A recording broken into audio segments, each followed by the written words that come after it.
রাজধানীর আদাবরে পুরনো সিলিন্ডারের বিষাক্ত গ্যাসে প্রাণ গেছে একজনের। অসুস্থ হয়ে হাসপাতালে ভর্তি হতে হয়েছে অন্তত 40 জনকে।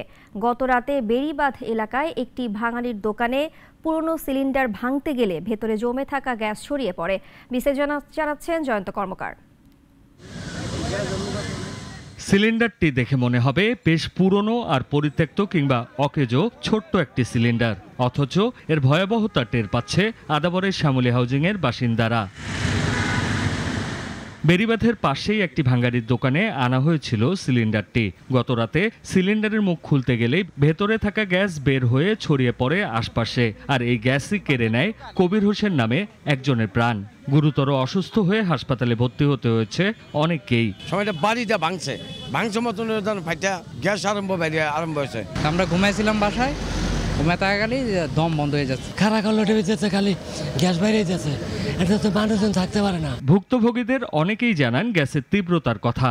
বলেন বেড়িবাঁধের পাশে অসংখ্য ভাঙাড়ির দোকান গড়ে উঠেছে, যেখানে অবৈধভাবে ঝুঁকিপূর্ণ উপায়ে সিলিন্ডার সহ কেমিক্যাল যুক্ত নানা জিনিস ডাম্পিং করা হয়। তখন নিঃশ্বাস কাছতে কাছতে জীবন চলে যায় ভাই।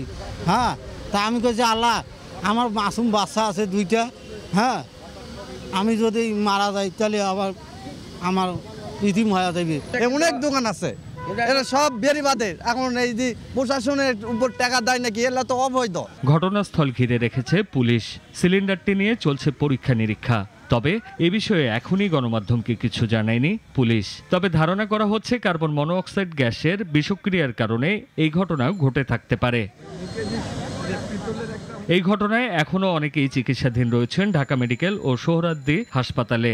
ঘটনার পর পালিয়ে গেছে দোকান মালিক, তবে গ্রেপ্তার করা হয়েছে তার ছেলেকে। কোথা থেকে গ্যাস সিলিন্ডারটি আনা হয়েছে এবং কিভাবে এই ঘটনা ঘটেছে তা নিয়ে তাকে জিজ্ঞাসাবাদ করছে পুলিশ।